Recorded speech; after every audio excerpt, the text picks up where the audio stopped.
What if I told you the man who built his whole identity around loyalty, honor, and family just got destroyed by a single piece of paper? Not a divorce filing, not leaked footage, but a DNA test. Doug Christie, the same man who stood by Jackie Christie through every scandal, every public meltdown, every whisper behind closed doors, just found out the daughter he raised was never his to begin with. The real father? Chris Webber. Yep, the man he once called brother. The same man who sat at his table, toasted champagne at family parties, and gave Doug marriage advice. Behind the scenes, it was all fake. Because now, the court has confirmed what Jackie kept buried for nearly 2 decades. The lies, the cover-ups, the fake charities, the burner phones. They all led to this moment. Doug didn't scream. He didn't throw punches. He just filed a lawsuit so vicious, Jackie couldn't even look him in the eye. And the worst part? The documents say she knew the entire time. So now, it's not just betrayal. It's legal warfare. And baby Jackie is about to find out what heartbreak feels like when it's backed by a judge's signature. Courtroom 4C smelled like fresh wood polish and old secrets. The press was already seated, notebooks ready, lenses zoomed in. They thought this was just another celebrity paternity hearing. A quick ruling, some tears, maybe a social media apology. They had no idea what was coming. Doug Christie entered first. No entourage, no wife, no smile, just a black suit, clenched jaw, and eyes that refused to blink. He sat silently, flanked by 2 attorneys. One was corporate, one was savage. That alone should have warned Jackie. But she came in 5 minutes late, dressed like she still believed she had the upper hand. Oversized sunglasses, full glam, and a fur-lined coat. Classic Jackie, always performing. She didn't make eye contact with Doug. Not even once. The room hushed as the judge entered. But the real silence fell when the clerk opened the file labeled Confidential Paternity Test. She cleared her throat, then read. Test subject. Doug Christie, alleged biological father of Chantel Christie. Result. 0% probability of paternity. Test subject. Chris Webber, alleged biological father. Result. 998% probability of paternity. No gasps. No outbursts. Just a deadly silence, followed by the faint sound of a pen clicking in Doug's hand. Jackie didn't flinch, didn't cry, didn't even move. She already knew. She had always known. Doug slowly stood up. His attorney placed a folder on the table in front of the judge. The top read, filing, emotional fraud, paternity concealment, civil damages. In other words, Doug Christie just sued his wife, not just for lying, but for building a life on top of that lie and profiting from it. See, this wasn't just about family anymore. It was about money, legacy, public image. And Jackie had cashed in on all of it. From interviews, to brand deals, to a fake charity that received tax-deductible donations in Chantel's name, a charity now tied to hush money payments from Chris Webber. The judge's expression shifted. This was no longer a routine hearing. It was a takedown. Jackie finally removed her sunglasses, revealing eyes that were suddenly very human. No sass. No camera-ready smirk. Just fear. Doug didn't look at her. Instead, he spoke for the first time since the proceedings began. His voice wasn't loud, but it was final. I spent my life protecting my family. Turns out I was protecting a fraud. The court reporters' fingers couldn't keep up. Bloggers outside were already typing headlines. Doug Christie sues Jackie after DNA shocker. Chris Webber named real father. Doug files civil case. Jackie's house of cards collapsing. Inside, the judge granted Doug's legal team permission to present supplemental evidence. A flash drive was handed over. On it, hotel surveillance footage, time-stamped messages, screenshots from a shared iCloud account where Jackie and Chris exchanged payments, letters. And in one message, a nickname that would go viral in seconds. Our secret. The judge called for recess. But the court wasn't calm. It was boiling. Doug exited first. He didn't wait for cameras. Didn't wave. Just walked straight out of the building, surrounded by silence. The kind of silence that only comes when the truth is heavier than rage. Jackie remained seated, alone. Her lawyer whispered something. She didn't respond, because in that moment, the truth finally settled in. This wasn't just a loss. This was a public unmasking. Outside, news anchors gave live coverage. One reporter said it best, "Jackie Christie's brand isn't just in danger, it's dead." This wasn't a one-time mistake. This was a system of deceit. Chantel wasn't present in court, but sources confirmed she knew the results. That she had received a private call from Doug the night before, not to blame her, but to say goodbye. She reportedly broke down and was hospitalized again due to emotional stress. Because the fallout wasn't just between Doug and Jackie. It was breaking everyone in the blast radius. Meanwhile, Chris Webber? Nowhere to be found. His legal team released a short statement. Mr. Webber is cooperating fully with the court. He will not be making any further comments. But silence is loud when you're at the center of a scandal this deep, especially when it's backed by receipts. Doug's lawsuit listed damages exceeding $2.7 million, tied to endorsement deals, appearance fees, and psychological distress for being knowingly misled into raising a child who wasn't his. This wasn't petty revenge. This was strategy. This was precision. And Jackie? She was out of moves. Even Mona Scott-Young, who once defended her stars like family, issued a separate statement through VH1. "We were not aware of any concealment related to paternity or finances." Jackie Christie's future with the network is under review. Translation: she's finished. And it all started with one test. One result. One man who decided he wouldn't be silent anymore. Doug Christie didn't raise his voice. He raised a lawsuit. And the echo of that courtroom is still ringing, being felt. When the courtroom doors closed behind Doug Christie, it wasn't justice that followed. It was silence. The kind of silence that screams louder than any outburst. Back inside, Jackie Christie sat alone. Her hands trembled beneath the desk, her ring finger now bare. Her attorney whispered strategies, but Jackie didn't hear a word. She wasn't strategizing anymore. She was sinking. For years, she danced between truth and fabrication like it was a reality show script. But this wasn't VH1. This was real life. And real life had just slammed the gavel. The evidence was undeniable. The DNA test had spoken. The lawsuit had been filed. And Doug, that look stayed with her as she sat in the empty courtroom, replaying the years, the birthdays, the family photos, the rehearsed interviews, the fake smiles, and the secret she thought she could bury. She never meant to fall for Chris again. It was one night, a mistake, a moment of weakness during one of Doug's away games. And when she found out she was pregnant, she panicked. Doug was stability. Chris was chaos. So she chose the lie that looked like love.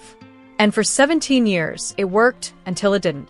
Meanwhile, social media had gone into absolute meltdown. The leaked footage, the lawsuit filing, the paternity results. It wasn't just trending, it was viral wildfire.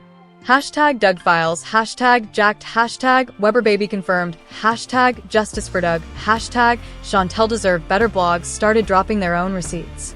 Fan pages unearthed clips from old Basketball Wives episodes, awkward moments between Jackie and Chris, emotional breakdowns that suddenly made sense. And that 2011 reunion episode, where Jackie cut off a question mid-sentence with, "We don't need to go there." Now, everyone knew what there was. But the one voice everyone was waiting to hear still hadn't spoken. Chantel. She was still recovering in the hospital. According to sources close to her, she'd refused all visitors. Even Doug. Even Chris. Especially Jackie. Her phone was turned off. Her Instagram wiped clean. The only person she spoke to, a therapist. Because the truth hadn't just ruined her family, it had shattered her identity. For years, she lived in Doug's shadow, proudly. He was her protector, her father, her standard for what a man should be. Now she had to live with the knowledge that every "I'm proud of you" he gave was built on a lie he didn't know he was telling. One nurse leaked what she heard Chantel say during a breakdown. She didn't just lie to him. She stole everything from me. My name, My story. My truth. And Chris Webber? Well, his silence finally cracked. After days of hiding behind reps and PR teams, he showed up, not on TV, not on Twitter, in court. Unshaven. Visibly exhausted. No press allowed. Just a quiet entry through the side door under subpoena. Inside, he handed over his documents, emails, transfer records, the original NDA signed between him and Jackie, backdated and verified. He claimed Jackie assured him Doug knew the truth all along, that they were in agreement. The judge wasn't impressed. If Chris Webber knew he was the father and stayed silent, he was complicit. The court now had enough evidence to launch a civil fraud investigation, not just into Jackie, but into Chris, too, because silence in the face of deception was starting to look like strategy. And now, both of them were officially under legal scrutiny. Mona Scott Young issued another statement. This time it wasn't damage control. It was detachment. We are no longer working with Jackie Christie in any capacity. All archived footage is under review. Translation, you're done. Even in reruns. Jackie's glam team, brand sponsors, and former castmates followed suit. She had gone from scandal icon to radioactive liability. And Doug? He didn't say a word publicly. Not on Instagram. Not to the press. But fans spotted him at a quiet church service, sitting alone in the back row. Eyes closed. Head bowed. One witness said he didn't even pray. He just sat in silence, holding a photo of Chantel when she was 5. The same photo he used to keep in his wallet. The one that made him smile when Jackie was being Jackie. The one that reminded him why he stayed when he could have walked. Now, it just made him grieve a life he never actually had. But it was what happened next that no one expected. Jackie released a handwritten statement, not through her PR team, not on Instagram, but through a leaked email to Doug. She didn't ask for forgiveness. She didn't deny anything. She simply wrote, "You were always the better man, even when I wasn't the woman you deserved. I lied because I was scared. You'd leave. But I never thought the lie would outlive the love." The letter never made it to court, but it did make it to Chantel. And according to insiders, she tore it in half. Because some wounds don't heal with apologies. Some lies don't come with clean endings. And for the first time in Jackie's life, no one was listening to her anymore. The media frenzy had died down, not because people stopped caring, but because the world had already chosen sides. Doug was the betrayed husband. Chantel was the confused daughter. Chris was the coward hiding behind cash. And Jackie? Jackie was now the villain of her own story. But in her heart, she still believed she could fix it. She walked into the final private hearing looking smaller than ever, not in body, but in presence. No glamour, no bravado, just a woman weighed down by 17 years of secrets, facing a man who had finally stopped defending her. Doug didn't look at her. He didn't need to. His silence said everything. His hoodie said more than any courtroom suit ever could. He was done performing, done pretending. The room around them stayed still. Even the legal teams, once prepared for battle, had fallen into quiet observation. This wasn't legal warfare anymore. This was mourning. The years of love, the partnership, the parenting. It had all been scorched down to ashes. There were no sides to take anymore. There was only truth, and the damage it left behind. Doug submitted a final statement. Calm, collected, unshakable. He wasn't there for revenge. He was there for dignity. To leave with the only thing Jackie hadn't already taken, his integrity. Then he walked away. No raised voice. No last words. No dramatic exit. Just the quiet departure of a man who had finally reclaimed his peace. Across the city, Chantel sat in a quiet therapy garden, holding the folded letter Doug had given her before the DNA test shattered their world. She hadn't been ready to read it until now. Alone, beneath soft branches and a drifting breeze, she opened it. The words didn't accuse, didn't beg, didn't plead. They simply loved. The kind of love that doesn't break, even when everything else does. And in that moment, Chantel felt something she hadn't felt in weeks. Stability.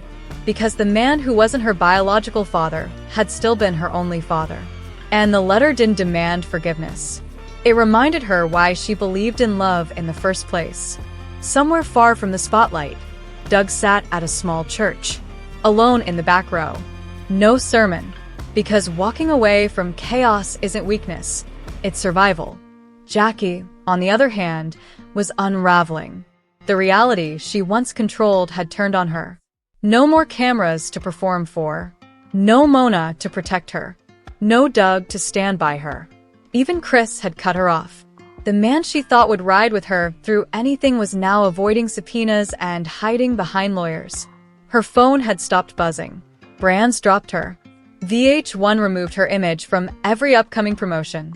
Even old castmates unfollowed her, as if the disease of her lie could be caught through a screen. In her hotel room, she stared at old family photos and tried to remember which moments had been real. The smiles, the laughs, the family trips. Were any of them genuine? Or had she just been playing a character for so long that even she forgot where the role ended and the truth began? Chris Webber had retreated completely. No public apology. No claim to Chantel. No statement. His silence screamed louder than Jackie's tears. And if he thought vanishing would save him from the court's eye, he was wrong. The fraud investigation was still moving forward. And now Jackie was facing the very real possibility of losing not just her family and her fame, but her freedom. But the story didn't end in a courtroom. It ended in a voice memo. Chantel, days after reading the letter, recorded a short message. No music, no filter, just her voice. Tired, clear, and finally steady. It was the kind of message that didn't ask for likes. It asked to be heard. She spoke about love, about truth, about how identity isn't about biology, but about showing up, and how Doug, despite everything, was still the only man who ever did. The clip spread like wildfire. Celebrities reposted it.